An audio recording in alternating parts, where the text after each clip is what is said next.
let me, cool.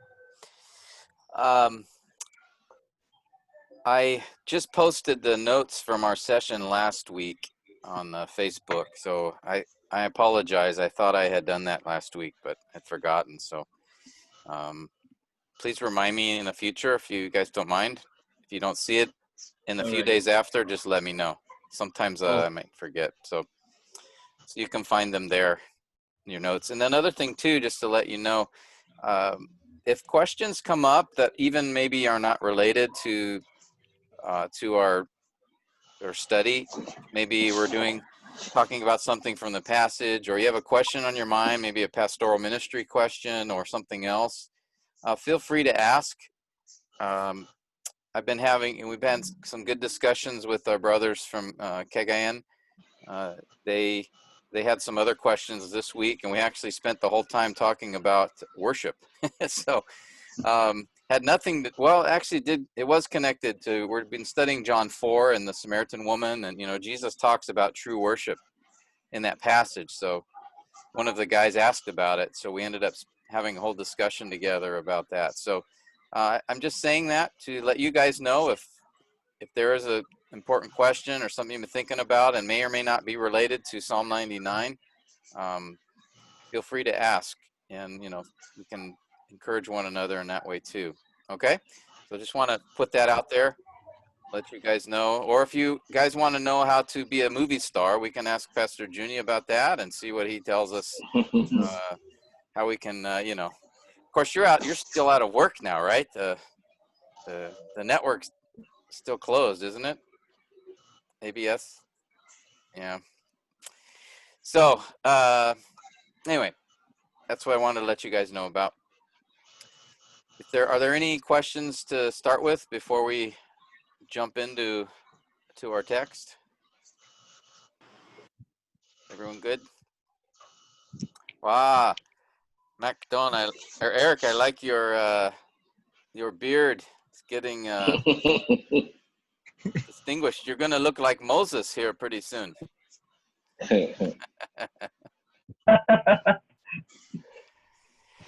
All right. Okay. Let me open up the notes and we'll get started. Let me expand.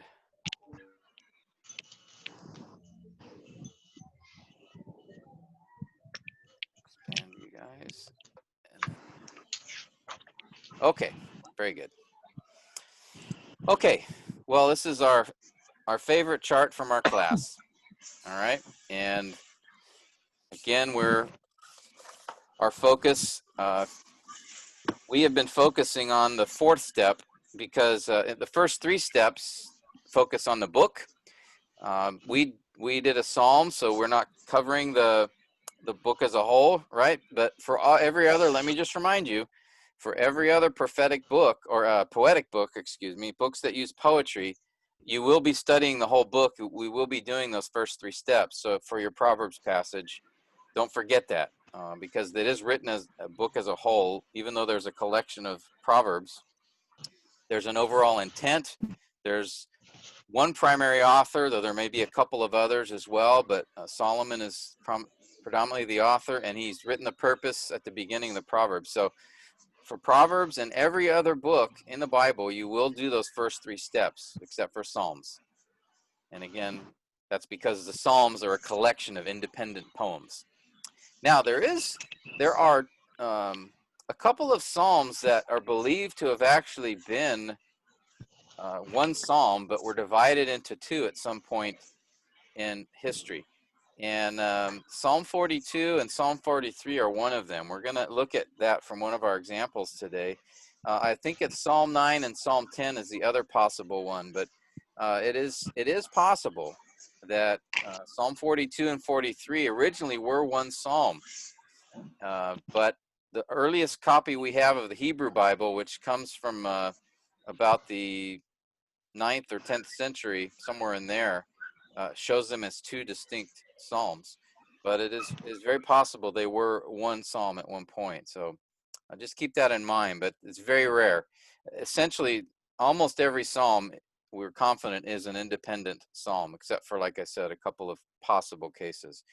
So because of that, we don't have the Psalms as not as one book. It's as a what we would call an anthology or a collection of independent poems. All right. And we have that today. We have poetry books that are a collection of poems, either by one author or multiple authors, that don't have a purpose for the book overall, but or each individual poem has its own purpose, its own setting, and its own occasion.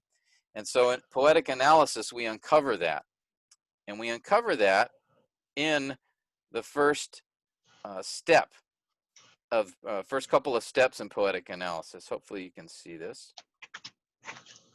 All right, where we first read and observe, get familiar with the poem, and the second step is where we get into the background of that particular poem. Again, the setting, the structure, etc.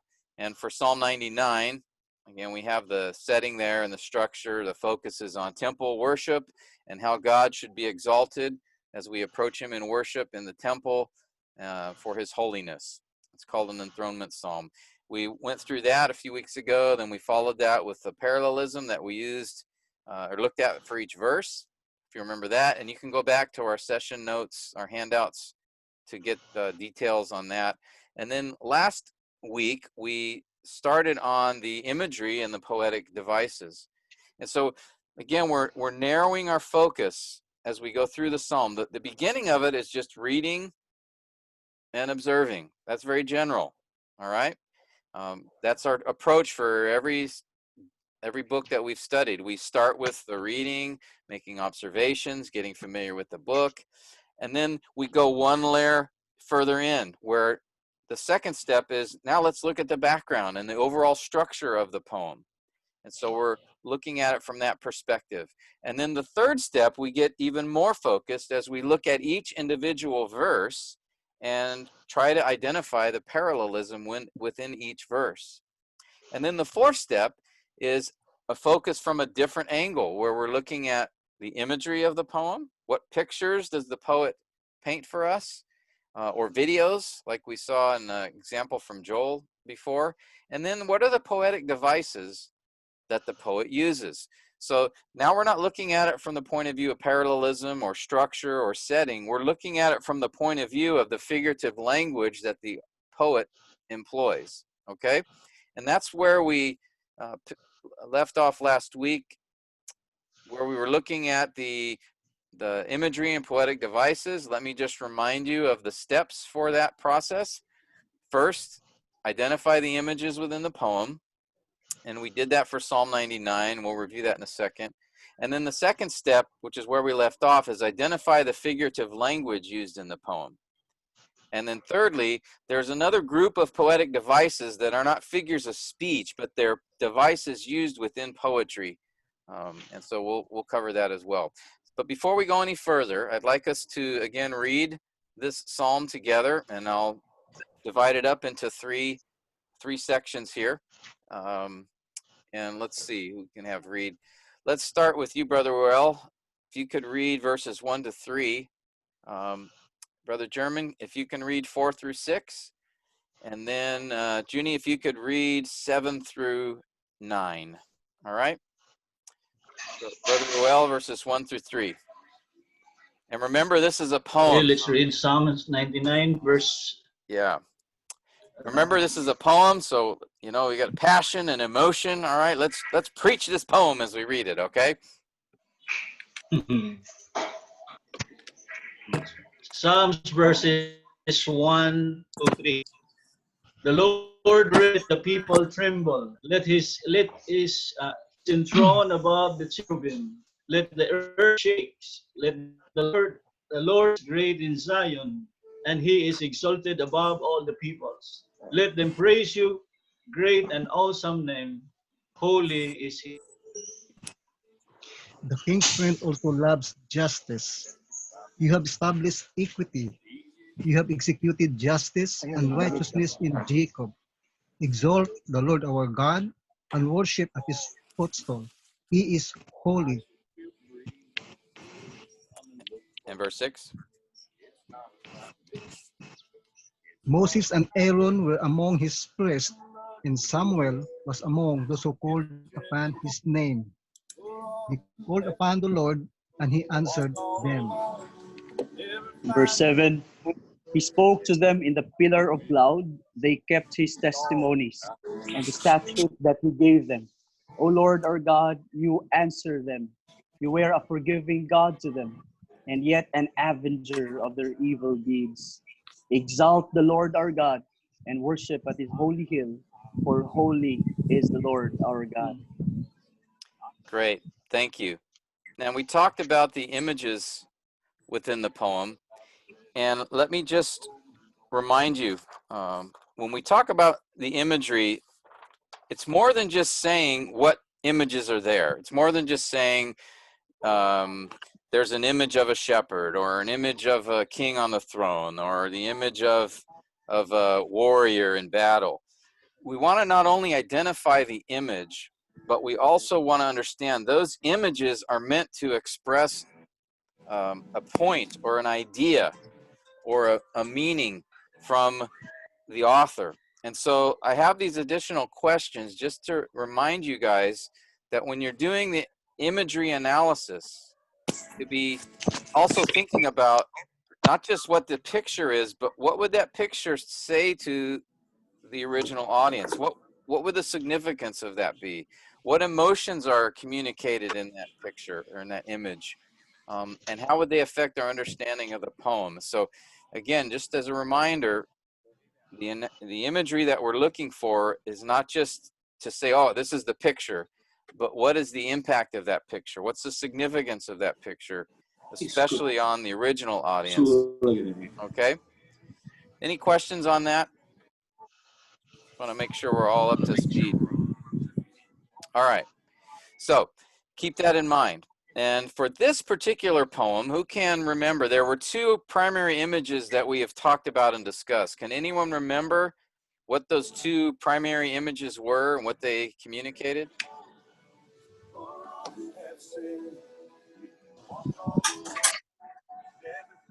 The image of a holiness of reigning God. king. Reigning Okay. king. The holiness of God, Pastor Tim. The holiness of God. The holiness of God, which promoted exalting God, right? The image in the first verse was all the nations before the great king of the earth. And then verses 2 to 9, right, present the image of God's rule over his people and how they should worship him. It was a picture of people really in worship or called to worship. Those were the two primary images that we identified within this poem. There were a couple of other smaller ones, but these are the two primary ones. That it was God's rule, and one was the picture of his reign over all things, over all the earth. The second picture zeroed in that focus of temple worship and the people coming to worship him and being called to exalt him, to bow down before him. Okay, so those were the two primary images. And if you remember, the effect of these images was emphasizing God's greatness because of his holiness and that he's worthy of our worship.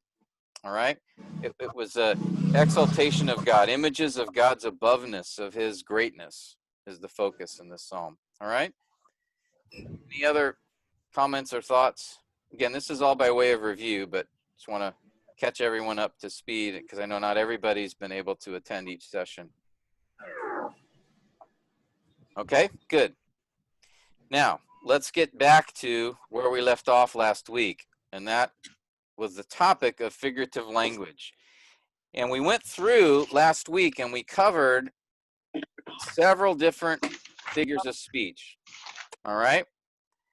And what I've done is I've put them here on all together just so we have them, because last week we started to go through some examples from different passages. And what I want to do is go through several examples so you can get more familiar with the different kinds of figures of speech, figurative language that the Hebrew poets used, okay? And so for some of you, this is like, you know it really well, and you know, you're ready to move forward. I think for others, we still need to review a little bit more so you can gain more confidence and experience with each of these. And at the end of that, I'm going to talk about why this matters. All right. Why are we bothering with looking at all these figures? What's the point? How is it going to help us understand the passage better? Because that's ultimately what we want, right? We want to know, what is God saying here through this poet? And then how does that connect to my hearers as I'm preaching? So after we go through these, we'll talk a little bit about that, all right? But first, let's just review. Again, guys, we have the 3 figures of speech that are related to comparison, comparing one thing to another. And they are Simile. simile, Metaphor and metaphor, hypostasis. hypocatastasis. And again, simile is the least direct, so it will say he is like this or she is like this. A metaphor is a little more direct. He is this, she is this. And then the hypocatastasis just declares it. And it's the strongest comparison, all right? The second type of figure of speech we looked at was hyperbole, and we'll see that a lot in the Psalms, especially the lament Psalms. Hyperbole is what again? What is hyperbole? Exaggeration. Whoa. All right, everybody. I need everybody muted here. Okay. German, is that you? Yeah. Giving a special effect? So hyperbole, let's talk about this a minute. Manuel, it was you. Hyperbole is used a lot in the Psalms, especially for Psalms of lament. Does anyone know why that would be? Expressions like all day long, or my tears are flowing like a river, or day and night they oppress me.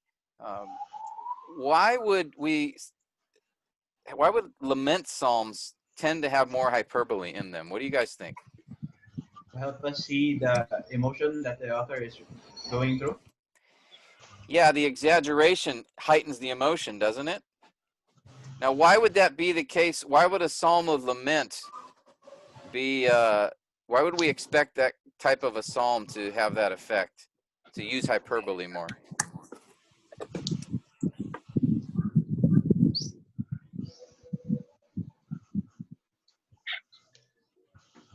Um, to express the intensity of what the author is going through. Intensity, that's a good word. Hyperbole does communicate intensity, right? And in laments, we would expect, you know, when a person is feeling discouraged or overwhelmed or depressed, then all the emotions are heightened, right? Everything seems even worse than it is. Okay? So we would expect more hyperbole in that kind of situation.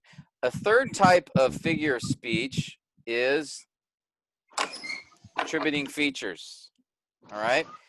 And all that means is the features of characteristics of one creature being applied to something else. So personification is human characteristics applied to an inanimate object. All right? Anthropomorphism, human characteristics being applied to God. And then zoomorphism, animal characteristics being applied to God. Okay, so we'll see that a lot in the Psalms. And okay, good. We still have somebody that's not muted here. Is that you, Emmanuel? Getting a lot of feedback. Can you mute yourself? Yeah, I'm just adjusting. Okay, Sorry. no problem. That's okay. I had problem with my laptop. I'm Oh, shifting to my tab. okay. That's no problem. All right. Substitution. That's another form of figure of speech. We have 2 types of substitution. One's a metonymy, where one thing represents another. The voice of I think the passage we looked at in Revelation was, I turned to look at the voice that was speaking to me. Well, voice isn't an object. Voice is something that comes out of a person's mouth. So that's metonymy. The voice was representing the person speaking. Synecdoche is a part of something that represents the whole thing. So in Psalm 8, it talks about the heavens were created by his fingers. Well, one, God doesn't have fingers, so that's an anthropomorphism. And secondly, that finger represents his whole self, so to speak. Or the name of the Lord was often used to represent God. So one part representing the whole. Another very common form of poetic device or poetic expression, figure of speech, is apostrophe. That's a direct address to someone. Oh, my soul. Oh, Lord. Oh, gates. Those kinds of things. Irony is another one used. Not often, but it is used where the author intentionally means something different or even opposite to what he actually says. Wordplay is clever use of words that may sound or look similar to each other. Mayor Ism is sort of a form of exaggeration. It communicates the totality of something by using two usually contrasting words, day and night, east and west, the heights and the depths, okay? Interjection, those are those words that, like behold or woe, that are thrown in as an exclamation in the middle. And then finally, the last two, and then we'll go to our examples. The idiom, again, it's an expression. For the expression itself is not to be taken literally. I think we use the term, in Proverbs, there's that verse talks about heaping burning coals on a person's head. Well, he wasn't literally just saying to do that, but that phrase actually is talking about something else. And then finally, the rhetorical question is often used in Hebrew poetry as well. Okay? So hopefully these are becoming more familiar to you, because now what I'm going to do is, like we started to last week, we'll look at a verse and then I'll call on each of you to try to identify the figure of speech from that verse, all right? So let's begin with Psalm 1:3, and we'll start with Brother Eric. Go ahead and read the verse, and then let us know what figure of speech you think it is. Or what figures of speech do you see in the verse? Eric, you're still muted there. Simile. Okay, go ahead and read the verse first, and then tell us. Will be like. Hi, sorry I'm late. I will. It Go will ahead, be Eric. like firmly planted by streams of water, which yields its fruit in its season. Okay, and you said what's the poetic device? Simile. Simile. Where do you see that? It will be like. Good. He will be like like a tree. All right, good. The key word there is like. All right, so it's a comparison, but it's the weakest form of comparison. Okay, good. Macdon, why don't we have you take the next verse here and see read the verse and then let us know what figure of speech you see and where you see it. Let the rivers clap their hands. Let the mountains sing together for joy. I think that's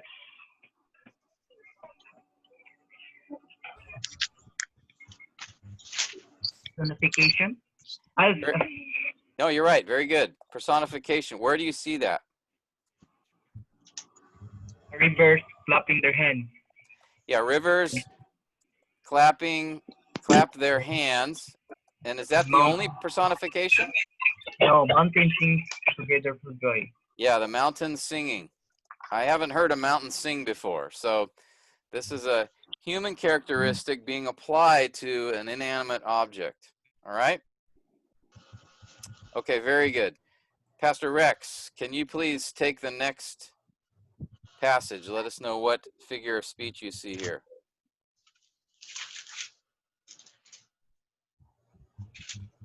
Oh, sorry, you're muted, brother.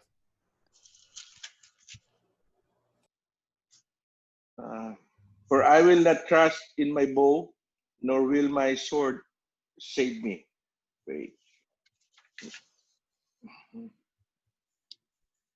What do you think? Substitution. Yeah, there's a form of substitution going on here, right? What Yeah. kind? Synecdoche. Synecdoche. Okay, what is the I can never spell this right. Synecdoche. What is the synecdoche? Where do you see that? The bow and the sword. Yeah, bow and the That sword. represents, that represents armaments. Very good. Whole. Very good. Yeah. All right. So this is synecdoche, where one part represents the whole, because an army doesn't just have bows or swords, right? There's horses, bows, swords, spears, slings, so various weapons or armaments. All right. Excellent. Very good. All right. Let's have Charlie. Is your sound working? No. Okay. Narelle, we'll have you do the next one. Can you read the passage and then let us know a figure of speech that you see here? Psalm 22, verse 16. For dogs have surrounded me, a band of evildoers has encompassed me, they pierced my hands and my feet. For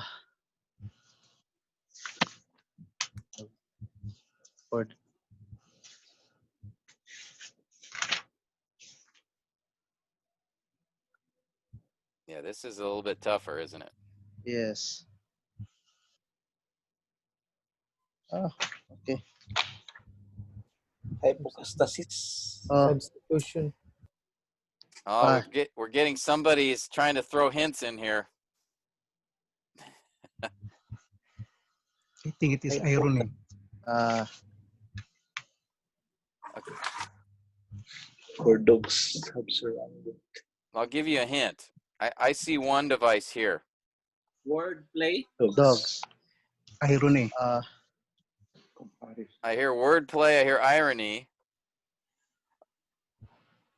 A certain, can it be combined figure of speech? Like the first phrase is different from the second phrase? Yes, there can be multiple figures of speech in each verse. Okay. You can have more than one. I see this in this verse there are a lot. There's two things. It's Figures of hypocatastasis. speech. Okay, I heard hypocatastasis. Was that you, Kenneth? That's number one. Kenneth? Yes. Yes. What? Okay, where do you see it? Anthropomorphism. Calling the dogs. Yeah. Dogs have surrounded. Dogs. Because are the dogs literal? Was he saying, I've got all these wild dogs around me? Or was he speaking of something else? The evildoers. There is Yeah. also hyperbole. It could be. Let's look at the hypocatastasis 1 minute, and then we'll consider some other ones. Let me ask Narelle. Narelle, how might this dogs be a hypocatastasis? What about it? What if he had said, like dogs, they have surrounded me? What would that have? What would that be? I think the author itself he said that he directed said dogs surrounded him. And is he speaking of literal dogs? No. No. How do we know that? Because he compared the dogs as his enemy. Yes. Look at the next line. Again, we have here synonymous a parallelism, don't we? Yes, a band of evildoers. Yes. They are the band of evildoers. Do You see that synonymous parallelism in these first Yes, two yes, verses? yes, Dogs have surrounded. The band of yes, evildoers has encompassed me, me. So dogs yes, are this band of evildoers. So he's directly, it's basically name calling. yes, But he's not saying they are like dogs. He's not saying yes, they are dogs who have surrounded me. He just says dogs have surrounded me. yes, You see that? You guys see yes. that? All right. Now, I heard some people saw some other figures of speech here. Yeah, the Pastor second line. Tim, Yeah, Narelle. um, synecdoche. Synecdoche. Okay, where do you see that? Uh, because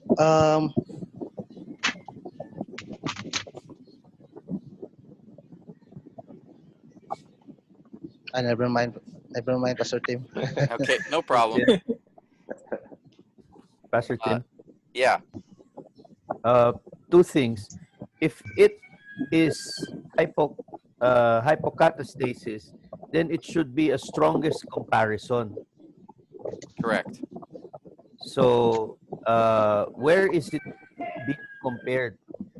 The dogs is being compared to a band of evildoers. Yes. And then at the same time, number two, I think it's like zoomorphism. He's using an exaggeration for emphasis, hyperbole. Using hyperbole. dogs. Okay, where? Oh, calling them dogs? Yes, for calling them dogs. I think if he had said something like every dog has surrounded me or something like that, then I would see hyperbole there, but I think he's just simply referring to the band of evildoers as dogs. So I think that is. Then would it be right, instead of it being a hypocatastasis, since it is in its strongest term, and then he just mentioned dogs, isn't it proper that, or is it right for it to be called, he just used the metaphor? Well, a metaphor would have been this. Okay, that's a good question. Well, I'll start with simile. If he had said, like dogs, they have surrounded me, that would be a simile. Okay? Because of this word. Now, a metaphor would have been something like, they are dogs who surround me. Okay? This would be a metaphor. But just by saying dogs, he's making the most direct comparison he can, and just directly referring to them as dogs. Yeah, I just wanted to clarify, since I'm also I'm checking out our notes from last week. Metaphor is a more direct than simile. Yes. Which uses is or am, for dogs have surrounded. Yeah, and so the metaphor, we see the verb are. Okay, so it's like, again, I could say to a person, you are like a dog, you are a dog, or you dog, or dog. That's the strongest, and that brings more force to it here, right? That's the strongest he could say it. I mean, he's really emphatic about the fact these band of evildoers are like dogs. And then we have this interesting, they pierced my hands and my feet, which many believe that this psalm is actually messianic. So that's a whole nother, so this could actually be a prophetic text as well. Yes. We'll cover that type of thing in the next module. Okay, I heard somebody mention hyperbole in the sense of surrounded me, encompassed. Surrounded and encompassed. Yeah, and so this could be a hyperbolic statement. But can it be true also, Pastor Ted? In reality, yes. It just can't be hyperbole, but it's the reality of his situation, Yeah, and so it can happen, really. For what I would do with that is put question marks, because it could literally be he's got thousands of. Literally, it happens. Yeah. So it can be hyperbole or not. depending on how you understand the situation. Exactly. So I would have question marks here. I don't know if I would see it as hyperbole. If he had said something like, dogs have surrounded me all the day or all the night, or But how do we determine if it's hyperbole or not? When he is exaggerating or not? But some, can we take the nouns here, dogs and the band of evildoers, to take that situation, get the situation really? yeah, So to determine if it's hyperbole, is yes, Yeah, exaggerating or because not? definitely it is an exaggeration, and he wanted to emphasize the gravity of the situation. yeah, But it can literally, brother, it can literally happen, Yes. yeah, with dogs and band of evildoers. He's saying here, it's like five kingdoms attacking one kingdom. Could be literal. yeah, yeah. This is why I would have a question mark, because Yeah. it may not be strong enough of an exaggeration to be hyperbole. Okay. But it's a judgment call. It's just like parallelism. It's just like when we did block diagramming. I mean, there's going to come situations where it could be something, but we can't maybe be as definitive about that in this case. Unless we look at other parts of the psalm, the verses around it, and that may help us a little bit with that. All right. Because do we know, for example, then is this, they pierced my hands and my feet, that could be figurative language, or it could be literal. So that's a thing we don't know in this case, because we don't have the whole psalm. I just gave you the one verse, okay? But that third line could also have some figurative language in it as well, all right? It could be an expression of, they may not have literally pierced his hands and his feet, but it could be an expression of they've done him harm. So it'd be like sort of like a metaphor. Can it be like an idiom? Yes, Idiom. it could be. Yeah. It can be. We'd have to kind of get more of the psalm and look at the context to help us Yeah. determine that sometimes. All right. Okay. Good. Pastor Tim, Yes. it can be easy to distinguish the hyperbole figure of speech by means of the exclamation point. So, if there is some exclamation point of the phrase, it can be hyperbole. It's possible. It's possible. All right. Let's go to the next verse here. Psalm 10, verse 7. I think we're at Junie. Can you read the verse and then let us know what you think?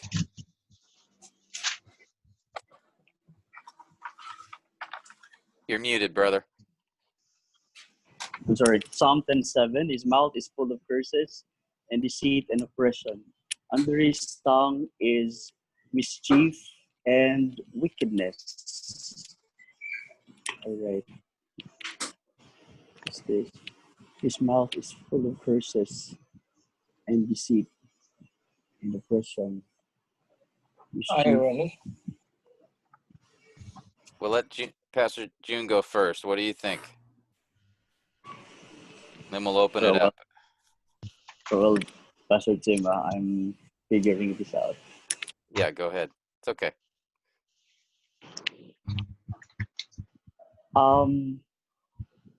I don't know if this can be attributed to, I don't know, but mouth still is a thing, but I don't know if it's personification also because it curses, but it's a thing, or tongue, I don't know. Well, think about it for a second. I'll be right back. Wow. Hey, go. Go. Tabi taron. Unsag yun dabi. Unsag yun dabi. Sa ako na, brother. Hyperbole, brother. Mitinumi. Oh, hyperbole. Okay, I heard a couple. Hyperbole na. I heard these Hyperbole two. na. Hyperbole. Oh, why? Kaya tinuod man gina nga mouth sa dautan. Oh.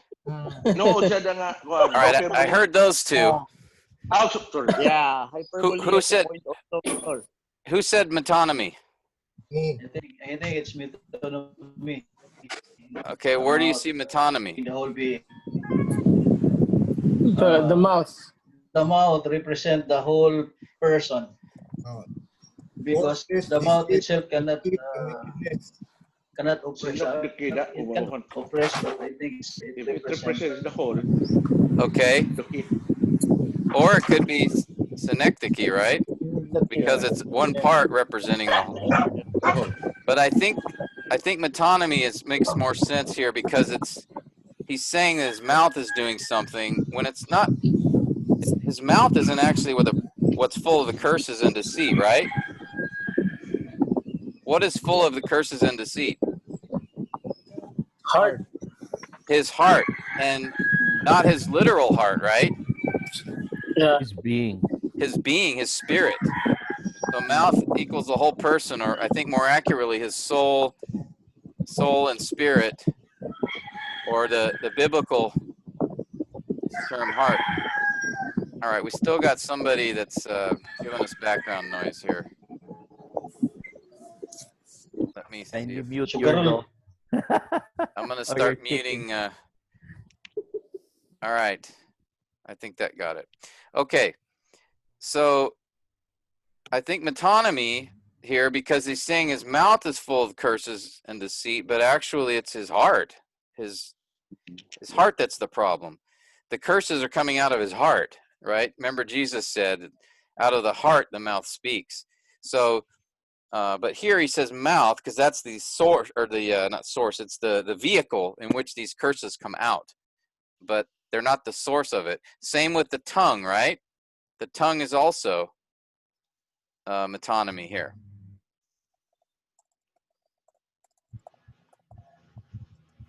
All right, his tongue for the same reason. Now I heard hyperbole. Is everyone Generally. metonymy? Does everyone understand that? Does that make sense? Yeah. Okay. All right. Hyperbole also. Hyperbole. Where do we see? Hyperbole? Full The of series. curses.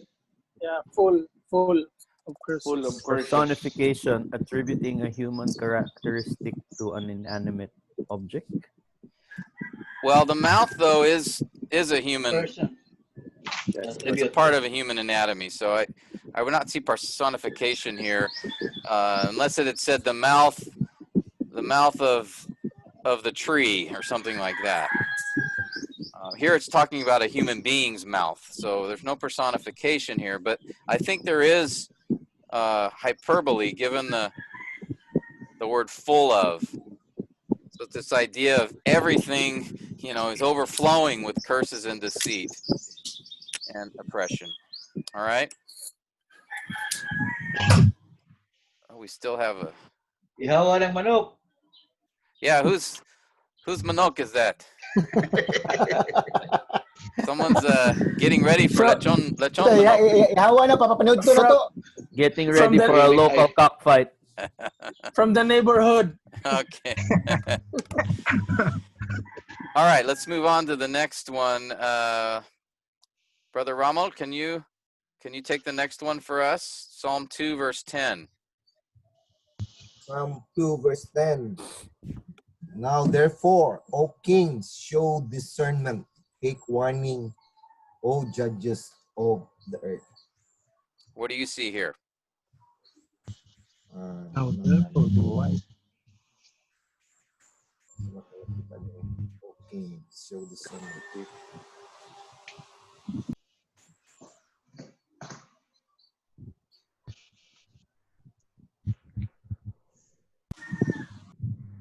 I think it's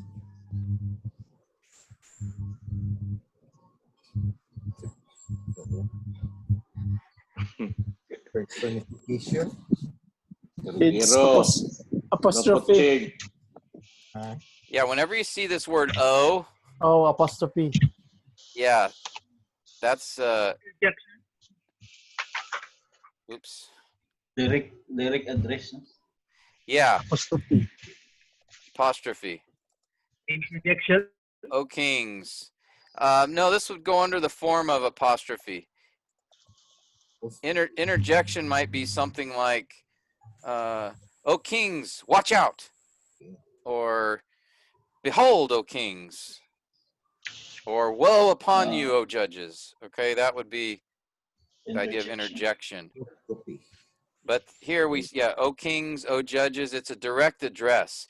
Now, what's the effect of apostrophe here, of this direct address? What does that convey or communicate in the poem? What do you guys think? Importance. Well, I think it's importance and emphasis. Conveys There's some emphasis. What else? imperative. What's Getting that? attention. Getting the attention. Yeah, of It's a in the mood of- specific group, right? It's also Yeah. personal. Urgency. Yeah, the It's a sense audience. of Okay, urgency. it's this is directed. All right, so it's really, focusing on a particular group or person or people, and so and the O kings, it just kind of adds a degree of emotion and emphasis. All right, importance. Okay, so keep that in account. It could have said something like kings should show discernment, but by saying therefore, O kings, show discernment, it's more personal and focused, as if he's looking at the kings and pointing his finger right at them. All right. Okay, good. Let's go. Pastor Tim, just Yes. a question. Would it be a stretch if you would go as far as like addressing a certain condition, let's say pride? Because even the kings and the judges, those who represent leadership or those particular persons who are in this category, so much more everybody should discern and should take warning. Yeah, I mean But that would consider the entire passage, I think, and that's why I'm asking. Yeah, this psalm is a messianic psalm. It's speaking of the Son here, and toward the end of the psalm, it's talking about, it begins by talking about those who are rebelling against God. And so here at this juncture in the psalm, he is directing his attention towards leaders, those in authority especially. But as you go through the psalm, there is application essentially to all the wicked. It's really addressed to all the wicked, to all those in rebellion. But at this particular verse, he is focusing attention on leaders within that. So, and you bring up an interesting point. Your question does it also. There are passages that could refer to an inanimate object, wisdom or Lady Folly in Proverbs. Okay, sometimes a direct address can be made to a non-living creature, but someone who's in the place of or representing a certain feature. All right, so look for that as well. It's not as common, but there are some examples. Okay, William, why don't you take the next verse? You got an easy one. Look at that. You just got a few words. Lift up your heads, O gates. I think he's wait, let me check. Trick question here. Yeah. It's metonymy, one thing representing another. Because he says lift up your heads, but then again directly using another term, O gates. So which also means another thing. So he's directing it to people. Well, he's not calling the gates. He's not saying the gate. Definitely. He's not calling the gates heads. He's not saying here this. That's why it's substitution, metonymy. He uses one thing to represent another. Because definitely gates carry out a meaning as directed to those people that he's addressing this to. Would that be correct? Well, he's addressing the gates here, right? He's speaking to the gates of the city, presumably. All right, so Personification. yeah, I think one case there's personification going on here. Apostrophe. Yes. Okay, because gates don't have heads, right? They're a gate. They're a door. So I think there's a personification happening here.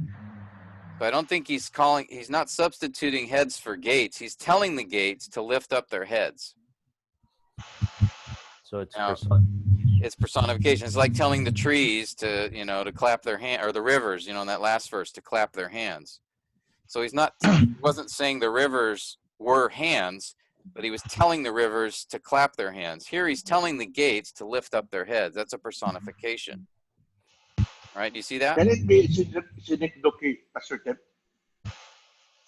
The heads represents the people. Well, no, he's Like speaking the bow to. Yeah. In this psalm, he's speaking to the gates of a city, literally. Okay, literally. The I gates. mean, But it's not. It's not a representation He's not of the people. making a or representation of the gates to the city. Yeah. Is it? Oh, it could be, and we need the rest of the psalm. Yeah, because, yeah, okay. It could be this: if the gates represents the city. If the gates represented the city. Yeah. And we don't know that from just this one verse here. So it's really a synecdoche if that's the case. If that's the case, yeah. Key word here, right, is if. And that for this we would need to know if he's speaking to the city, or if he's just talking about the gate to the city. All right. Because literally he's not talking about the heads particularly. The subject here is the gates. Correct. So that's why the personification with the heads and the gates, it's different. It's just a redundant way of saying the heads are the people and the gates are the cities. It's like that. But it's literally to represent. He's speaking to the gates, right? Yeah. Because he's saying, "Oh gates," and he's telling the gates to lift up their heads. So in this verse, that's personification. He's telling an inanimate object, he's giving it a human feature, saying the gate has a head. Yeah. Now, synecdoche is a possibility if we read from the poem and realize, oh, the gates here represents the city. The city. We don't know that just from this verse, but it's, as you said, it's a possibility. And I don't remember in this psalm. I think this psalm comes up later. We can check that out. Pastor Tim. Yes. So if we identify the poetic devices, what is the proper identification in the whole context or in just line only? Well, sometimes you need the context to give you more information. All right. So like, for example, before we had hyperbole and a question mark, if we read more of the verses around it, it might have helped us identify it. And the same here. If we read the whole psalm and we realize, oh, the gates here are a reference to the city, then we would know this is synecdoche. So we would need the rest of the psalm. But for example, just this verse, we can see personification, because whether or not gates represents the city, it's still asking an inanimate object and giving it a human characteristic. All right? So we can see that just within this line. But sometimes we will need other verses around our verse to give us a better idea if he's using another figure of speech here. Now there is one more figure of speech that I see in this verse. So, Pastor Tim, so we identified our poetic devices. It's always considered the whole other verses with the context, with the psalm. For example, this one, if we say that it's referred to the people, so it will change. It's not personification, but it's already synecdoche. Well, but it's still personification, even if the gates here represent the city. Okay. Because he's still, so that, let's look at it this way. Let's say that the gates represent the city. Let's say he's speaking to the city. And in this verse, he says, to the gates of that city, lift up your heads. So he's still telling an inanimate object to do something that only a human could do. Okay? Okay. But the rest of the psalm may tell us that use of gates there actually represents something else. Okay? So that's where we would need verses 6 and 5 and 4 to let us know. Thank you, Pastor Tim. Okay? So it's a great question because it tells us, again, sometimes we can see things just within the verse, and other times we need the verses around it to identify other possible figures of speech. I didn't want, I'm using these simple exercises and just taking a verse or two because I didn't want to put, have us read through a whole psalm just for an example. All right. But certainly when we do Psalm 99, we want to look at the whole context of the psalm as well. Okay. So there's one other figure of speech that I see here. Idiom? Interjection. Or idiom? Interjection. Interjection. What's the interjection? Because of the gates. Well, gates. Yeah, that's not interjection. It's actually apostrophe again. Again, because it's a direct address. He's speaking directly to the gates. All right. Interjection would be something like wail, woe to you, O gates, or something like that. All right. Okay. Good. Let's go to, let's see, who is next? Kent. Yes.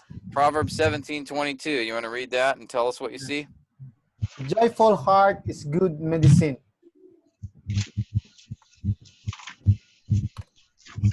Okay, what figures? Yes, I will. Joyful heart is a good medicine. Why didn't I get that psalm? Proverb. Okay, notice what he's doing here. Yes. Is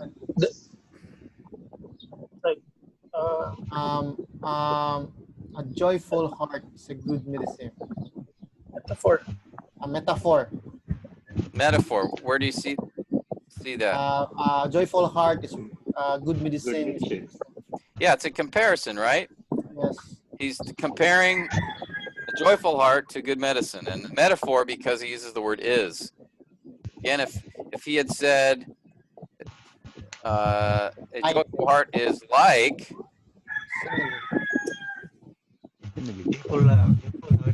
Okay, but here it's metaphor. Okay, good.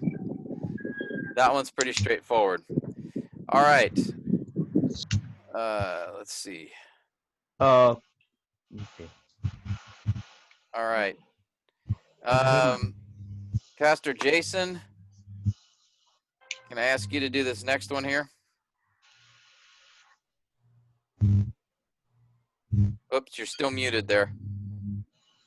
Far as the east from the west, so far has he removed our transgressions from us.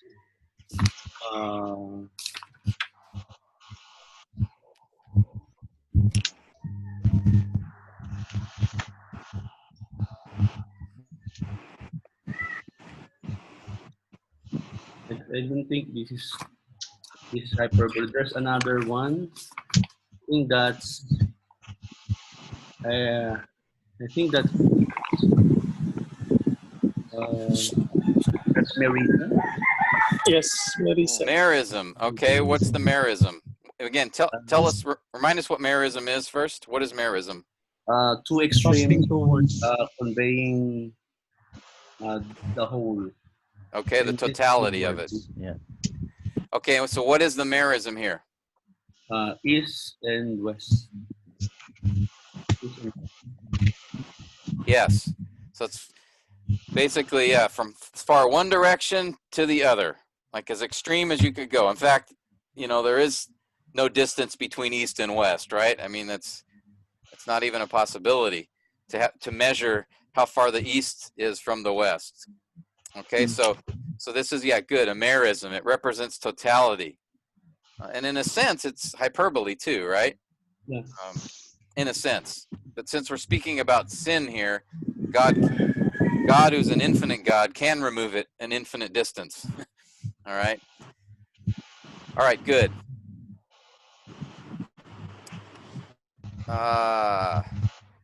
Joshua. And on this one, I included an interpretation of one of the Hebrew words there. That's why I have the brackets there. But go ahead and read the verse. Tell us what you see. Tell it not in Gath, weep not at all. At Betla Afra, roll yourself in the dust. I think this is synecdoche. Synecdoche. Okay, what? Wordplay. Yeah, Wordplay. let's start with synecdoche. What would you see the synecdoche to be? If it's synecdoche, where is it? Where do you see it? Gath? In Gath. I'm not sure. I'm a bit lost. Okay. Yeah, dust. Again, remember, synecdoche is one part representing the whole. So if he had said, if something here in the verse is representing the whole, so like if it was dust, and it'd have to be representing the whole land. Okay, and I don't think that's what's happening here, right? Yeah. Okay. So what? I mean, notice something here. He says that at the house of dust, roll in the dust. Wordplay. Would you agree, Joshua? Wordplay? I heard someone say. Do you see this word here, it means house of dust, and he's telling the house of dust to roll yourself in the dust. Yeah. Yeah. Okay, so that's clearly a wordplay. He's using the name of the town. He's telling the name of the town, which means dust, to roll in the dust. And in a sense, that expression acts like an idiom, doesn't it? Yeah. Because he's not telling the city to literally roll around in the dust. It's an expression referring to what? What's he telling them?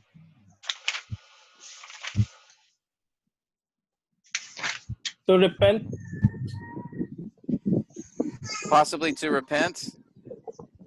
There's you know, that's like an expression, you throw dust on yourself. That's an idea of mourning, repentance. And the context of this passage is actually the Assyrians.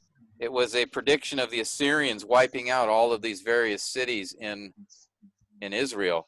And so he was addressing each of these cities and basically pronouncing judgment upon them, or being humiliated or brought down. So this expression here is that idea of being humiliated, you know, being thrown into the dust. All right. So I would see that as an idiom. So again, it's one expression that doesn't mean the actual literal words of the expression, but means something else. Okay. You guys see the idiom there? Any questions? Okay. Good. All right. Kenneth, I'll give you Psalm 91, verse 4. He will cover you with his pinions, and under his wings you may seek refuge. His faithfulness is a shield and bulwark. I see two things. First is zoomorphism, the pinions and the wings. And then the last line would be a metaphor. His faithfulness is a shield and a bulwark. Okay. So let's faithfulness Is. Okay, so yeah, because who is being spoken of here in this verse? God. God is, right? So he's saying God will cover you with his pinions, and under his wings you may seek refuge. So that's clearly applying an animal feature characteristic to God, which is called zoomorphism. And again, remember, it's a figurative way to express something, to present a picture. God doesn't have pinions or wings, but it gives that picture of him like a bird, giving protection and shelter to those under the wings. And then faithfulness is a shield. Okay, that's a metaphor. All right, it's comparing his faithfulness to a shield and a bulwark. All right, what does that metaphor convey? What is the metaphor telling us? Obviously, his faithfulness is not an object, right? There is security in the faithfulness of God. Very good. We can find security in that. It's like when we're in a situation where we are under attack, either by an army, so we need a shield, or by a storm, so we would need a bulwark, a wall to protect us. His faithfulness is like that in life. All right. So again, in a metaphor, when you have a comparison, you need to understand the object that it's being compared to. So when we understand what a shield does and a bulwark does or did in that culture, then we can understand what the comparison is that he's making. Okay? All right, good. Very good. Brother Salito, I'm going to give you the next one here. All right? A very obscure verse. You've probably never seen this verse ever. All right, you ready? Here it comes. The Lord is my shepherd. I shall not want. Okay, what figure of speech do you see here?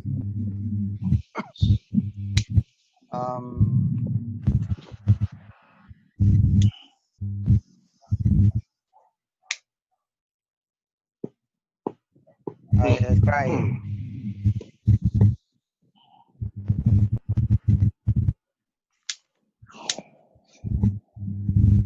Okay, notice he's making a comparison, isn't he? He's comparing God to something. So we can see a comparison going on. The question is, what kind of comparison? The Lord is my shepherd. I shall not want. Okay, and so you remember the three kinds of comparisons we talked about? Simile, metaphor, and then the hypocatastasis. Yeah. So which one of these do you think it is here?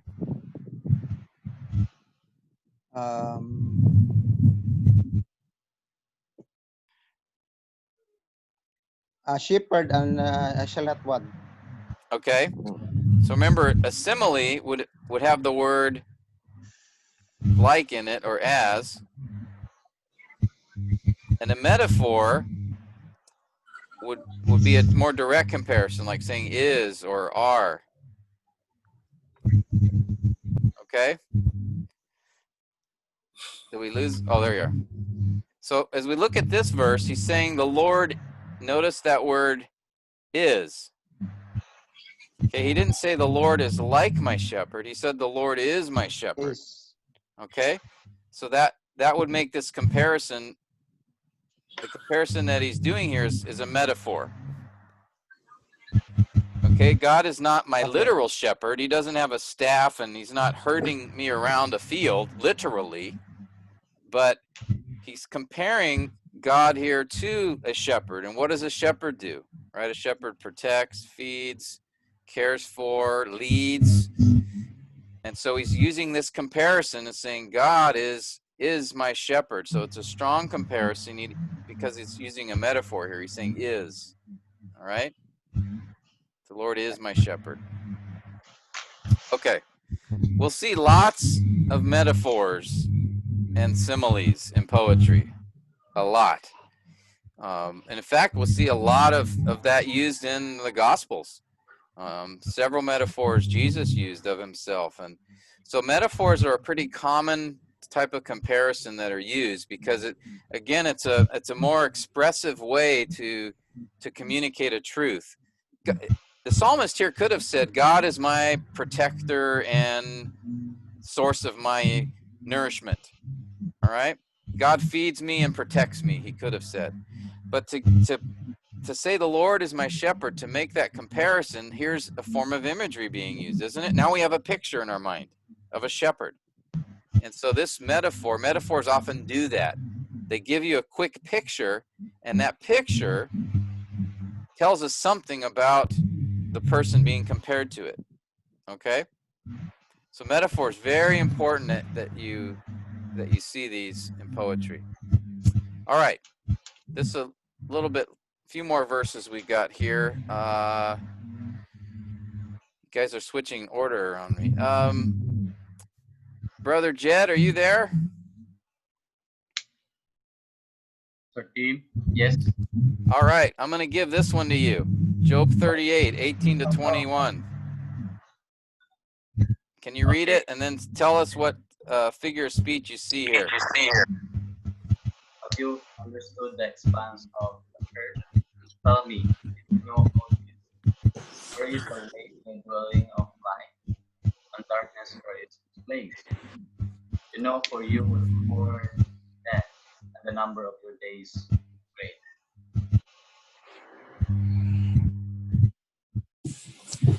Okay, here the Lord obviously is speaking to Job. Job had demanded an audience with God to justify, to claim that he's innocent. So here, the Lord directs a few questions to Job and then makes a statement. What do you think, Jed? What do you see here?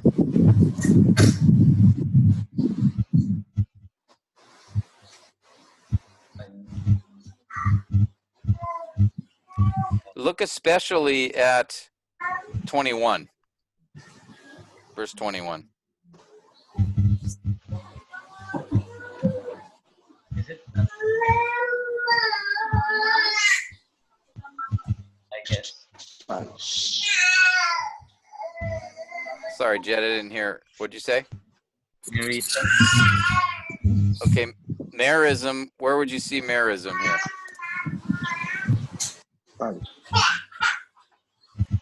Do we have two things being stated here? Two opposites. I'm not sure. Okay, that's fine. That's why we're going through these exercises. I want to expose you to different. But Pastor Tim, I think the verse 18 is a rhetorical question, isn't it? Yeah, I think we see one rhetorical question here. Because what's the obvious answer? No, you don't. Yeah. And in verse 19 even. Yeah. Also too, right? Where is the way to the dwelling of light? So, how can you get to the sun? Yeah. What's that? Irony. Irony. What is the irony here?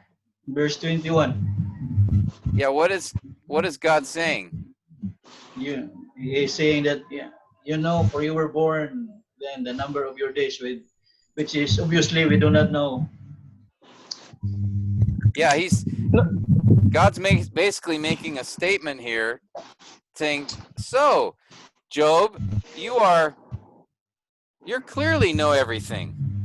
Right? Yeah, You were born at the beginning. You've lived a long time. You obviously know the answers to all these questions. Now, was God God is like telling Job, then take my place, or you're as if you are God. Like, yeah. Which Pastor clearly, Tim, Tim, isn't it synonymous to insult? That's why it's irony. Yeah, it's sarcasm here, right? That's why it's ironic. Insult. All right, I'm getting a lot of Thundering. I think that's Pastor German. Oh, is it Pastor German? Can I mute you, brother? We're getting a lot of wind there. I think so. Okay. Yeah, this is irony. We haven't seen this yet, but clearly God is saying something he doesn't really mean. Right? Job does not know everything. Job wasn't born when the earth was created. Job doesn't know how big the earth is. He doesn't know how to get to the sun. And so God is making a statement here, and it's ironic, and it's actually sarcastic in a sense. All right? So what is the effect of this figure of speech, this irony? What if God had just said, Job, you don't know what you're talking about because you're not infinite? What's the effect of him saying it this way? Job would realize the greatness of God. Yes. I heard someone else make a comment Be too. humble. Yeah. Yeah, it kind of puts him in his place in a little bit more emphatic way. Okay. So yeah, so this is form of irony here, and also rhetorical question. All right, because again, a rhetorical question is a question being asked, but it's not seeking information. The answer is obvious. All right. So it's a question that's not expecting an answer necessarily. Okay. Keep that in mind. And it's meant to, when someone asks us a question, it's meant to cause us to think more about what's being said. Okay? All right. Let's go to this Proverbs 11. And Vikmar, are you there?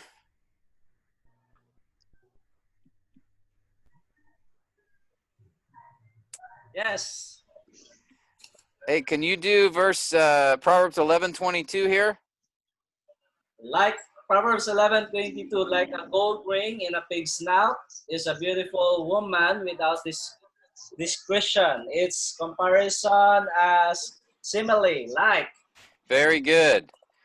What is he comparing here? A gold ring and I think it's in the previous woman. Well, he's saying a gold ring in a pig's snout, and then he's comparing that to what? Beautiful woman without discretion. Yeah. Comparing gold ring to a beautiful woman who lacks discretion. It's kind of an interesting picture, isn't it? Yes. Right? Useless. Well, you're putting something of great value, right, in a pig's snout that doesn't go together. It's ridiculous. And so he's saying, a beautiful woman who sort of flaunts herself, it's the same thing. And notice the word like. All right, I want to see how careful you guys are observing here. What do you see about that word like? Alec. It's italicized. Why? It's addition. Addition from what? By the interpreter. Yeah, it's added there by the translators. So what does that tell us? In the original Hebrew, is the word like there? Is it really there? No. No. So notice here something. Let's look at this verse literally. And I looked at the Hebrew text, and it's basically, sorry, that's the first line, is. So what do we have here? Actually, is this passage? A metaphor. It's a metaphor. Yeah. See that? And why is this? Why does that matter? Why do you think I'm bringing this up? What's the difference between a metaphor and a simile? They're both comparisons, right? Yes. It's a stronger. Yes. You see here, the translators, by putting that word in, actually weakened the intent of the original author a little bit, because they took a metaphor and made it sound like a simile. So they took the original author's comparison, Solomon here, and they weakened his comparison a little bit. All right? Pastor Tim. Yeah. Isn't it a sin? Well, I don't think so here. I think it's just a weakness in translation, because it's still a comparison. They haven't changed that fact. They've just in the translation they've made it seem a little less strong than it really is. And I think this is the weakness of translations, right? They don't necessarily convey fully the exact meaning, or they have to work at it. So in this case, I would say that they just overinterpreted, or they didn't need to add the word like in there, but they're trying to make it more readable and more easily to understand. So that word like just helps emphasize the comparison being made. But in this case, I think it's an example of a mistake. They shouldn't have done that, because now instead of a metaphor, which is a strong comparison, they've made it a little less strong by adding that word like. But I'm telling you this, guys, because even though we don't know original Hebrew, we know from that word like. Remember, I told you in the past, whenever you see italicized words, try doing this in your when you write it out.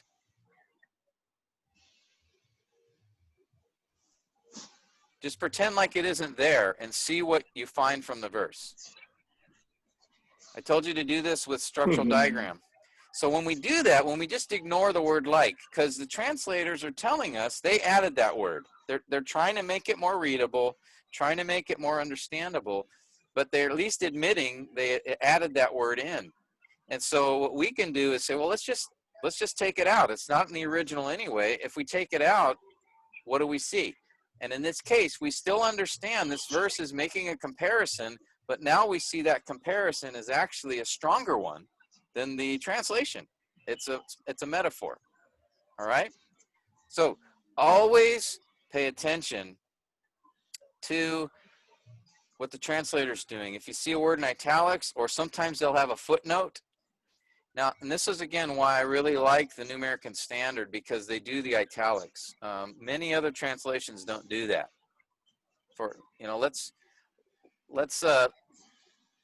Let me just take a look real quick in the ESV and see what Another one, a different one. What the ESV here does. Give me a second.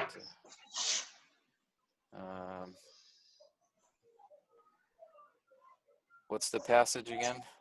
Proverbs 11 verse 22. Okay, so here, I'll just show this to you.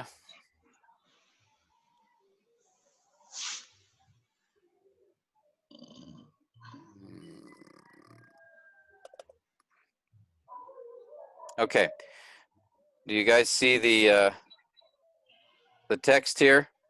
This is the ESV version. Proverbs 11:22. Like a gold ring and a pig's snout. So the ESV also added the word like, and it doesn't tell us. That's not italicized. So we don't know that from the ESV translation here. What is that letter H, Pastor Tim? This is a cross-reference. That would, all right.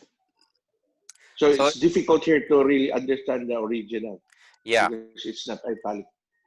Yeah, there's no, now if you go down here, for example, if you see a number footnote, like in verse 27,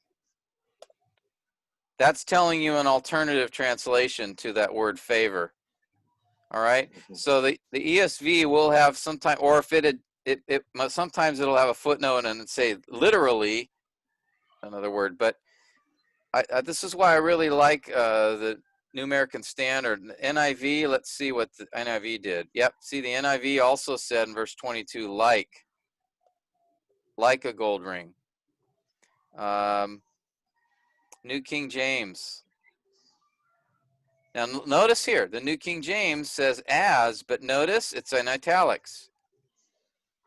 Okay, so the New King James, and then here's a footnote here. Now notice here as well. Can you guys see this? I hope the font isn't too small. I highlighted the footnote for that word discretion in verse 22. And do you see here the word taste? So that's, the New King James is telling us that word taste is the more literal translation. A woman who lacks taste. All right.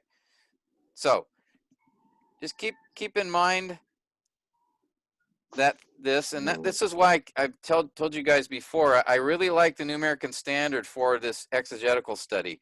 It's harder to read, so when people ask me what Bible, English Bible, is a good one to read, you know, I usually recommend the New International Version, the older one, because it is more readable, but it's also a little more interpretive.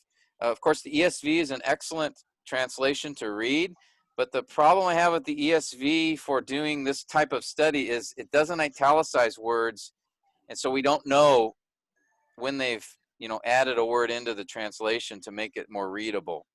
All right, so just keep that in mind. I think the New American Standard at least, you know, helps us in study. Now, if you're actually preaching or reading an English version, I think it's a harder one to read. I probably think ESV is a little easier to read, understand.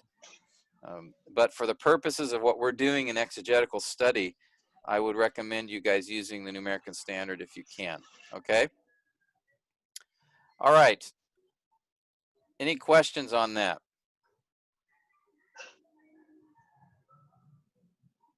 Okay. Let's do a few more examples then. All right, let me go back to our document here. And we'll go to the next verse. Brother Edwin, are you there?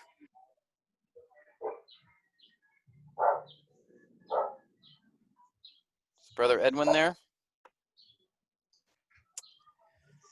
Okay.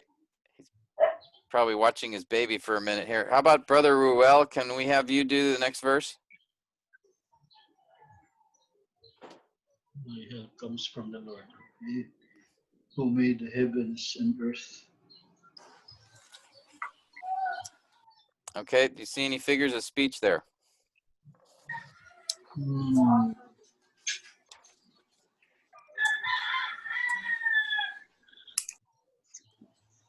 Mayor Ism. Okay, I heard Kenneth say Mayor Ism. Brother Ruel, what do you think? I don't know. Okay, I don't that's really. fine. Where do you see the Mayor Ism? Heaven and earth. Yeah. Again, it's two things representing totality. Heaven and earth represents everything. All right? So God made heaven and earth. So I would see that as a merism here. Okay? All right, let's go back up to you, Brother German, and read Psalm 8, verse 3. Tell us what you see here. And I'll just tell you right now, I see more than one figure of speech in this verse. Make sure to unmute yourself.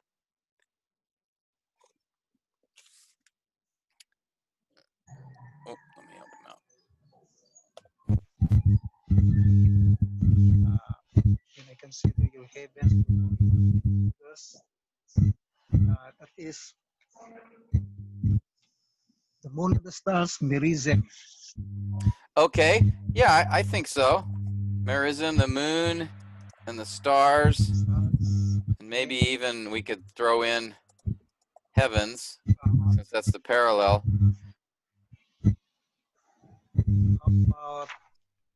Anthropomorphism.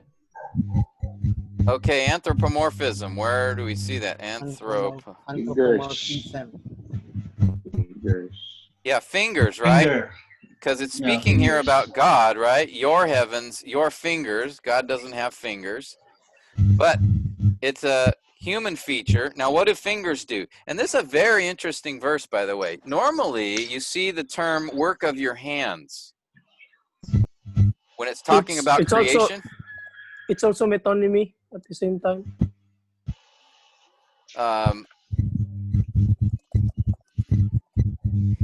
Yeah, I think metonymy, because the fingers representing. But I think, brothers, Pastor Tim, it magnifies the power of God by just merely using his finger. Pastor Tim, can it be an idiom, the work of your fingers? It's an idiomatic expression representing creation. Yeah, I think we could also see idiom here. The work of But your, it's discernible. No, it's not. The work of your fingers, it's the work of your fingers, but really it represents everything. And I can see also with heavens, synecdoche, heavens, representing the creation also. I think heaven, moon, and stars is a merism representing creation. I would see it more that way. No. By on the first verse, first stanza, right, first line. When I consider your heavens, he's talking about heavens, but he's actually talking about the creation. Well, again, here's where the context of the psalm would help us out, because he's actually looking up in the sky. He's not talking about the earth in this psalm, at least in the beginning. He is looking up, and he's examining the sky, the heavens, and then he says the moon and the stars, which is a merism to represent. Sorry, I meant to say this. Merism represents the heavens. The heavens. Okay. So again, this is a good example where the context would help us a little bit, because if we look at the verses around it, we would see his focus is the sky. Now, I want to ask a question here, because I think it's important to consider.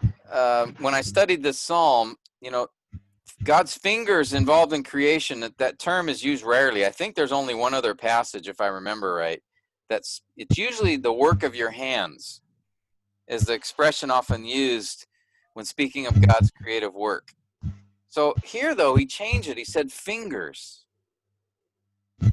And so again, guys, we want to make sure we pay attention to details. And if you would do a study of this phrase, I think, one, it is an idiom. It's the work of your hands. It's representing creation. But he doesn't say work of your hands. He says work of your fingers. I should have put that here. So you want to ask yourself, as you're studying this passage, why would he use something different? Why would he say fingers rather than hand or hands? All right? That's something to think about. Is he talking about the precision? Or is he talking about, emphasizing strength, that even his fingers? So we don't need to answer the question here, but I want you to making observations and then thinking about what's being communicated by this term, the pictures, the fingers creating, rather than the hand or the arm of the Lord. The arm of the Lord is often another anthropomorphism that's used to talk about God's strength. Yeah, maybe details. So again, we don't need to answer the question here for the sake of time, but I just want to point that out so that like the last verse we looked at that had that word like in italics. That was a little subtle thing, but it actually was a significant point in understanding what was going on in the passage. So keep in mind, guys, we got to be good observers. Pay attention to details. So, Pastor Ted, yeah, by saying that every time he talks about creation, the works of your hand, and now he's talking about his fingers, is that hyperbole right now? That could be too. That's a possibility. Yeah. Maybe he's exaggerating. Even with his fingers, he could create. Yeah. Okay. So something to think about here. But notice here we have several different figures of speech going on just within this one verse. Okay. All right. Let's see. We'll go with Eric. We're back to you, brother. Brother Eric, can you do the next verse here for us? For who in the sky is comparable to the Lord? Who among the sons of the mighty is like the Lord? Oh, sorry, I should have had. Rhetorical question? Yeah, because what makes it a rhetorical question as opposed to just a regular question? It's obvious. Yeah, Answer is It's obvious. obvious. is he really No asking one. a question? You know, he's not expecting it to be answered Yeah. because the answer is It's obvious, obvious. right? Who in the skies is comparable to the Lord? Obvious, nobody. Who among the sons of the mighty is like the Lord? None of them. Okay? All right, good. All right, let's go to Psalm 3, and we'll have Mekdon do this one. Psalm 3, verse 7.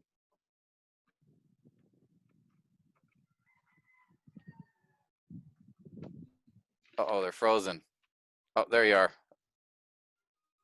You want to unmute? There you go. 7. Arise, O Lord, save me, O my God. For you have smitten all enemies on the you have shattered the teeth of the wicked. Apostrophe. All right, very good. Where's the apostrophe, the direct address at? Oh my God. Where do you see it? Oh my God. Oh my God. Oh Lord. And also, oh Lord. So when we see two apostrophe like that, just within one line there, there's a lot of emotion and emphasis here, right? You know, it's very strong. Arise, save me. Very passionate. And you see the translation notes that passion with the exclamation point here. All right, the exclamation point is interpretive. It's telling us emphasis, but I think it's a valid interpretation because there's two direct addresses in just this one first line here. Okay? Do you see any other figures of speech here? I see hyperbole. Hyperbole. Okay, what's the hyperbole? All my enemies. All right. All my enemies on the check and shatter the teeth of the wicked.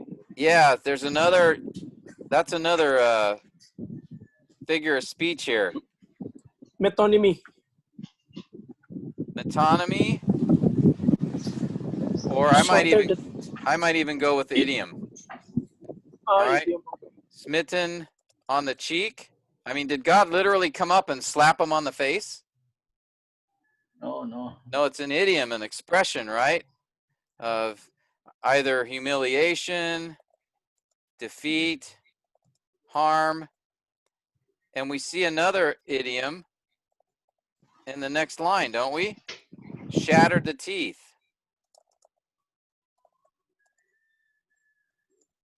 All right. Did God literally punch them in the mouth and bust their teeth out of their mouth? No. It's a figure of speech. It's an expression. It's not saying he literally shattered their teeth or literally slapped their face, but those were both actions of being humiliated, of being defeated, of being judged, consequences. Okay, like if you go up to somebody and you slap them in the face, that's humiliating, right? It's embarrassing. Or if you were to go up and punch a guy in the mouth and you broke his teeth, that would really be humiliating to him. So I think this is the idea of being defeated, of being humiliated in defeat. Okay? You see that? So an idiom is a word or a phrase or a sentence that doesn't mean what it says literally, but it's referring to something else. And that's the case here with those two expressions. again, we see several figures of speech just in one verse. Any questions, or do you see any others here?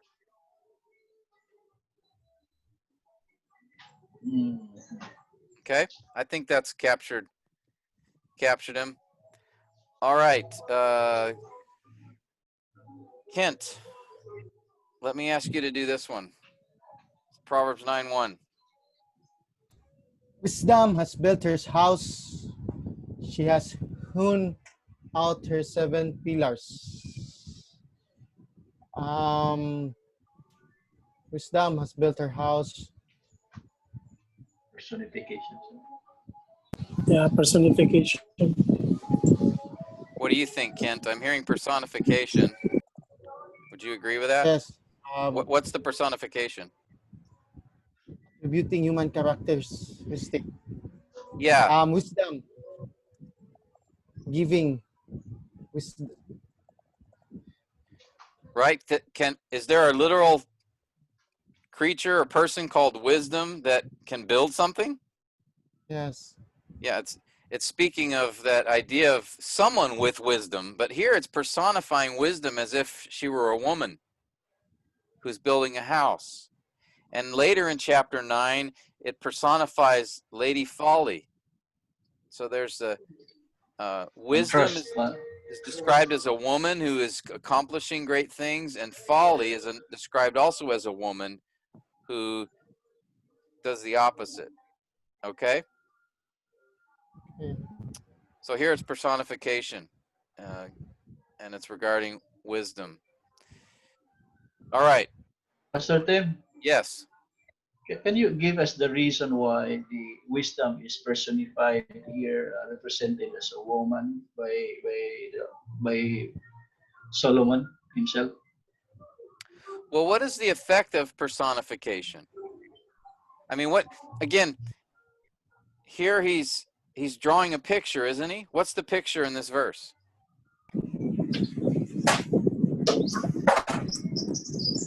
What's the image? The household. That it is through wisdom. Yeah, she's building a house, right? It's a person building a house. Yeah. So that's a picture. She's creating something. She's providing something. She's constructing something. So again, that image is meant to convey a principle or a truth. So wisdom is something that does those things for a person. Why not man? Well, for one, the noun wisdom is a feminine noun in Hebrew, if I remember correctly, as well as the word folly. And so I think, if I remember correctly, he's in fact, I can look it up real quick. Contrast. There's a contrast, yeah. Proverbs 9. Wisdom and folly. Wicked and righteous. Yeah, I think Pastor Tim, that's an important question. I remember a few years back, I have a classmate in college. She told me that the Holy Spirit is like that. The Holy Spirit is a force that's according to them, and then it's just personified, just like the word wisdom in the Proverbs. Yeah, and you'd have to show, right? They would need to prove that. That's called a reach. Yeah. Taking two verses from two different books, two different contexts, two different times, and then just saying it's referring to the same thing we could do that. We can make up anything doing it that way. But here, wisdom, the noun wisdom is a feminine noun in Hebrew, right? We have in Hebrew there are feminine and masculine nouns, and so here I think the author is playing on that, the fact that it's a feminine noun, and just has decided, for effect, again, to paint a picture, it's going to describe wisdom as if it were a woman constructing something. Okay? And so, again, whenever personification is used, it adds a picture, it creates an image that is meant to convey a particular truth. For example, the anthropomorphism, when it talks about God creating with his fingers, that's a picture in your mind. It's not saying God has literal fingers, but we then picture in our mind these fingers creating. All right. And so if you read through the entire Proverbs, it just describes wisdom as someone who is building the home and then calling out to people to come and listen to her. All right. And then he contrasts it later in Proverbs 9.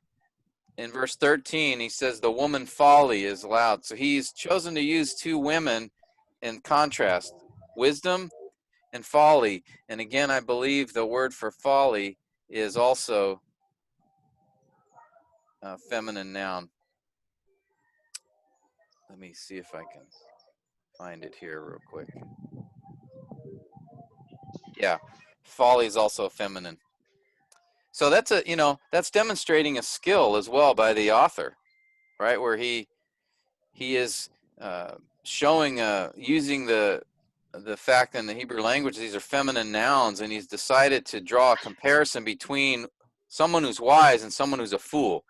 And so he's describing wisdom and folly as these two women, and the one woman, wisdom, this is what she does, and it's again a comparison. So it's telling us this is what wisdom accomplishes in a person, but he decided to use a personify it in the form of a woman in order to create the imagery there. All right, and then the same for Lady Folly. Okay. All right. Let's go back to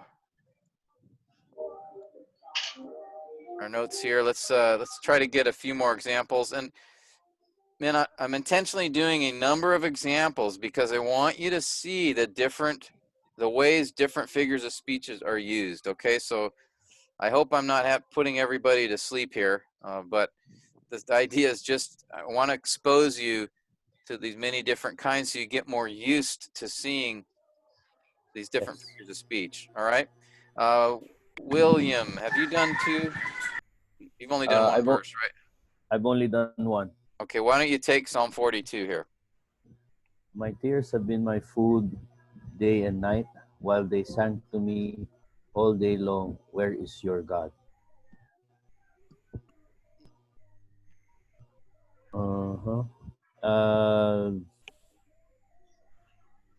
Is it like a word play?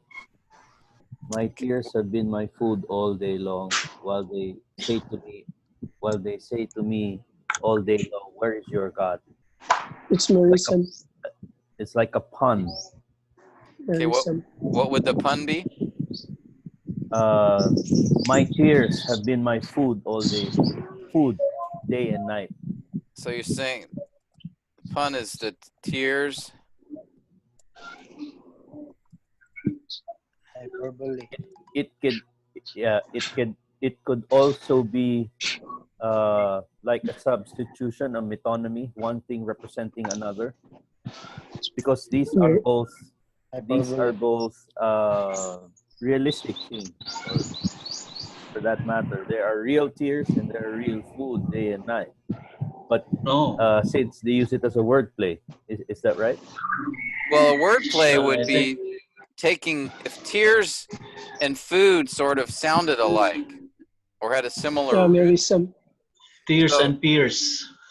Yeah, if he had said my tears had been my fears day and night, that might have been, or my what would be another? It's hard. Puns are harder to see because we don't know the original Hebrew, so we're working with a translation here. But notice he's saying, has he literally been eating tears for his nourishment? No, it's obviously a figurative expression, right? It's hyperbole. Then it's a hyperbole. Then I think it's and hyperbole. And merism. There's also and merism. Merism also. Merisi. Yeah, except in this case, normally merism is a form of exaggeration, but here I think it is more hyperbole because he's saying day and night, all the time. I'm, eating my tears. Eating my tears. So I think in this case, even though he's saying day and night, and that could be a merism, but here I think that this exaggeration is more, it's hyperbolic. Because he's saying that's all I'm eating all the time. Yes. And again, we see the hyperbole in the parallel All day long. all day long. Could it be also a rhetorical question, Pastor? There can also be, yeah. Well, again, that's a little interpretive. It's his tears are asking him, "Where is your God?" So, maybe I might put a question mark. Because there are two things happening. Yeah, just because it's a question doesn't mean it has to be a rhetorical one. It could just be an expression of here where he's saying, his tears, they're constantly coming all the time to him, and it's as if he's crying because he doesn't know where God is. It's as if his tears are speaking to him and questioning that. Pastor Right? Tim, I have a question. Yes. This is not categorized as merism because this does not express a totality of something, but rather it speaks of a very intense experience. Is that what you're saying? Yeah. That's what I would say. All right. Good clarification. All right, let's finish these off. We just have a couple more to do.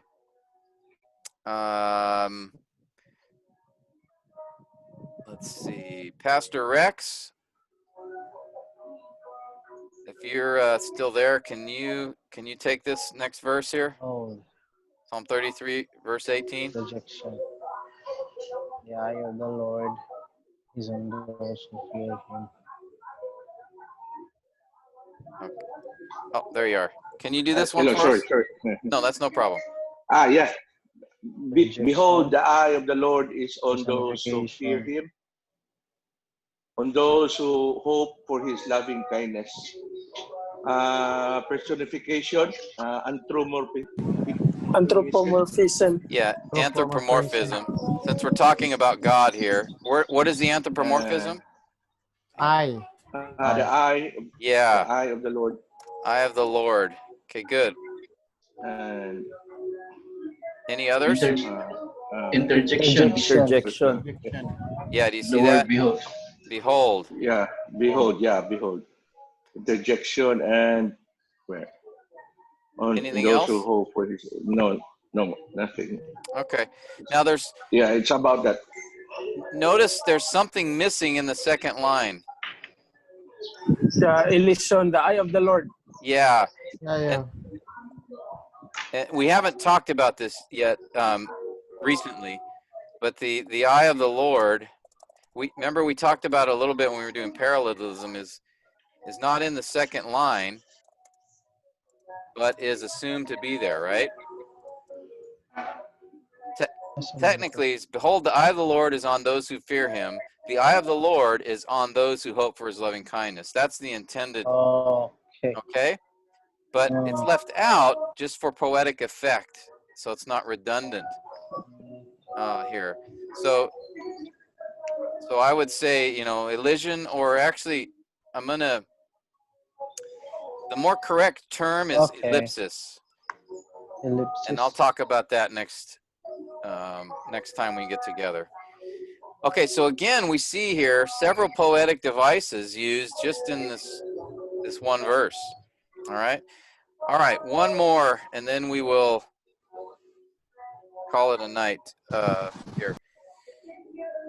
Let's see, Narelle, if you're still there, Yes. do you want to try this one? Yes. Okay. Go ahead and read it. Psalm 17, verse 8. Keep me as an apple of the eye.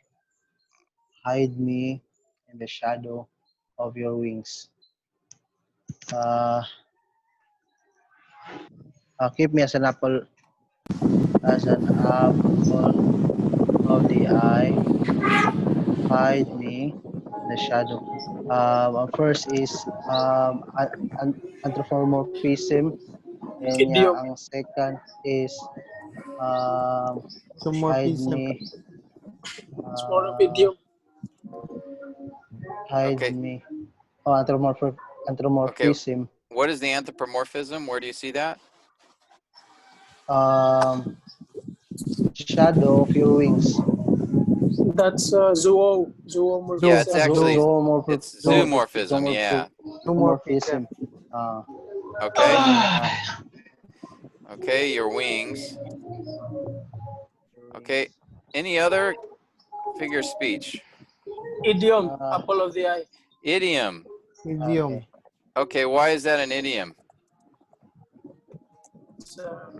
It means attraction or center of the attraction. Or Yeah, is he's saying keep me as the apple of the eye. He's not Focus.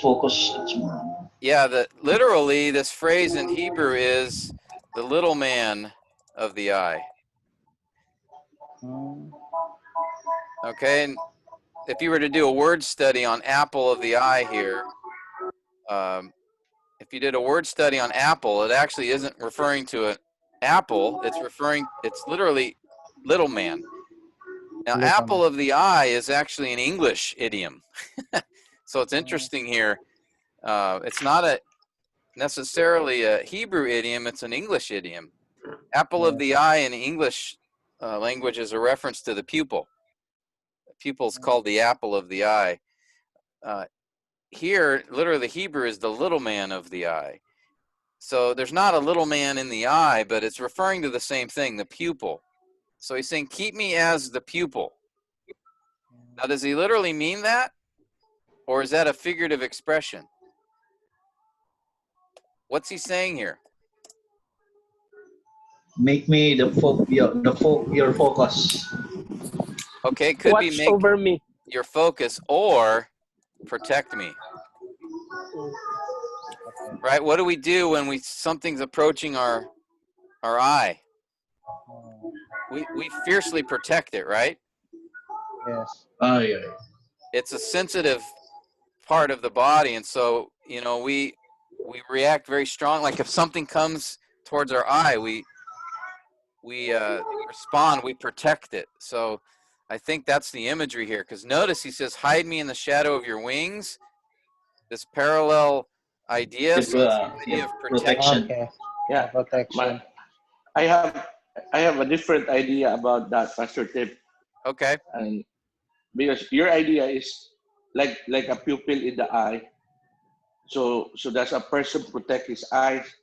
But like what Brother Will says, it pertains to the focus of your eyes. I mean, do not take me out from your eyes like that.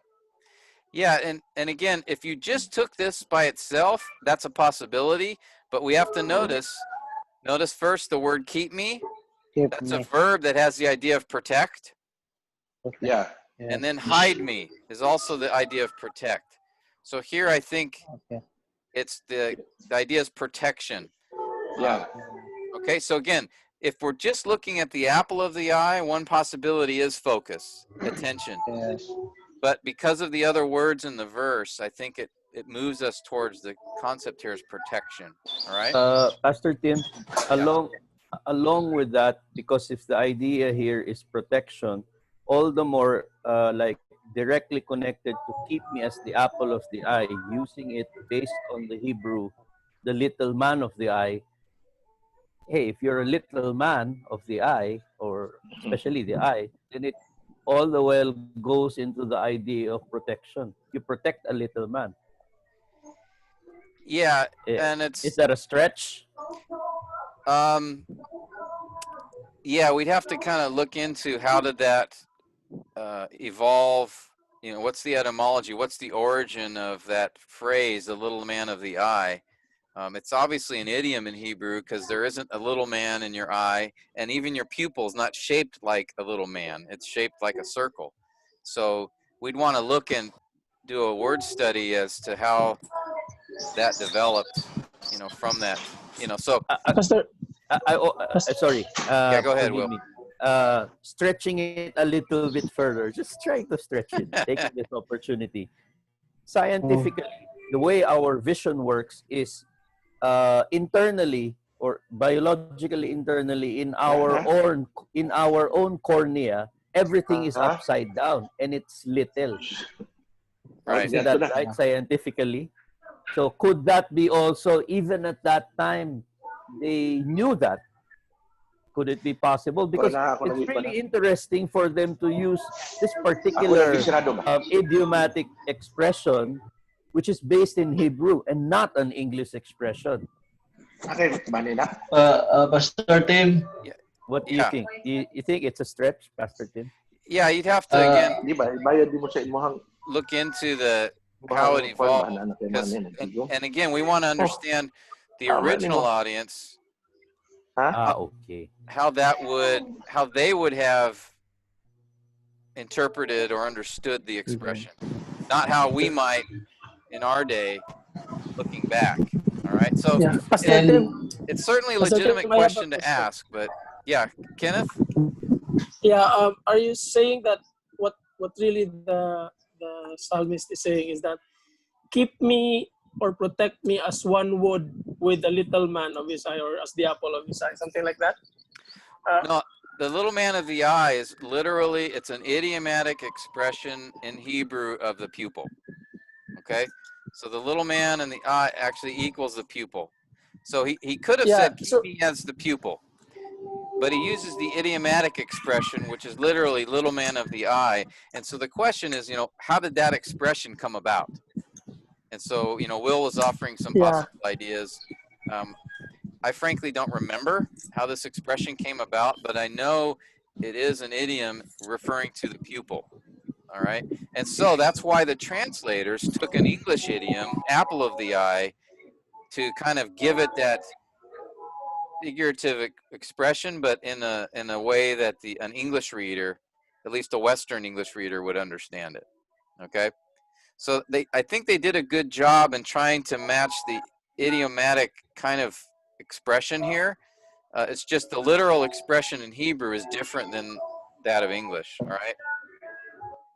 So, but yeah, actually, I'm curious, Will, kind of the source, how that evolved, that term "little man." So I might take a look that up, see if I can remember when I studied it before. Thank you, Pastor Tim. But good thoughts. Okay. Oh, wow. We went a little bit past 9. Let me just close with a couple of comments about figurative language and figures of speech. And, we just spent the last, couple of hours going through all these examples. Why? What's the purpose of this? We identify this figure of speech or that figure of speech, how does this help me in interpreting the passage?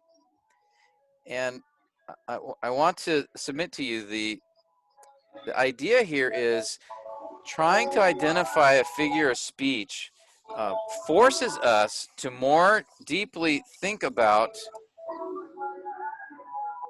what the author's trying to say. For example, when we looked at parallelism and we're trying to understand, is this synonymous, is it contrastive, or if it's developmental, is it explaining, is it a purpose or result? And we go through that exercise of trying to answer those questions. Guess what that's doing? That's forcing us to think more deeply about the passage and trying to understand it better by asking questions of it. Figures of speech is the same thing.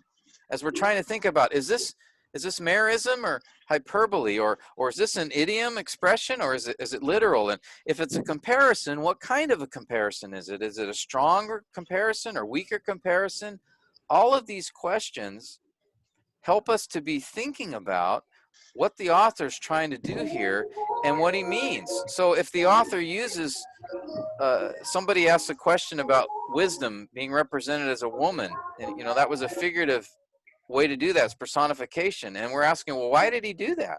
Why did he use personification here? That's a good question. And so going through this whole exercise, identifying the figure of speech is really meant to prompt in us asking questions of the text. And in doing that, it moves us to better understand the text. All right? And so just like we did for structural diagramming in epistles. And remember, we're asking, okay, what does this phrase modify? And how does it modify it? And that whole exercise, we're asking questions that's forcing us to really think about what is the author doing here? And why did he have this modify that particular word or phrase? And so what these steps are meant to do, and what this passage is meant to do, is identify the figure of speech. One, because it makes us ask questions to try to better understand what the author's doing. And secondly, when we understand the kind of figure of speech, then certain figures of speech communicate things in a certain way. So, for example, an interjection, that's an you know, an emotional word or phrase, or direct address. Again, remember, that's a way it makes it personal. It makes it more, there's more emotion as well. And so just understanding and trying to look at these ways is where it's forcing us to think about how is the author, or what is the author trying to say, and how is he trying to say it. All right, so remember, I've told you before, it's like this process of exegesis is like looking at a diamond from different perspectives. All right, and as you do that, you better understand and you better know what that diamond is really like. And figure of speech, this exercise is doing that. So I know part of it can be tedious, and you know, sometimes it's difficult. Sometimes we're not sure what kind of figure of speech is going on, but that whole process of trying to answer these questions is going to help you know your text even better. Okay, so that's my little sermon for you on figures of speech. Okay, Okay. next week, my commitment is we're going to go to the next step as far as poetic devices, and then we'll dig into Psalm 99 and look at the figures of speech there. Okay, so Okay. we will get through this psalm eventually, but I want to reinforce all of these pieces of the exegetical process. All right, so hopefully this was helpful. Are there any last questions before we close our time today? You guys are ready for lunch probably, huh? Mm-hmm. Okay, let me ask Brother Norel, can you close us in prayer?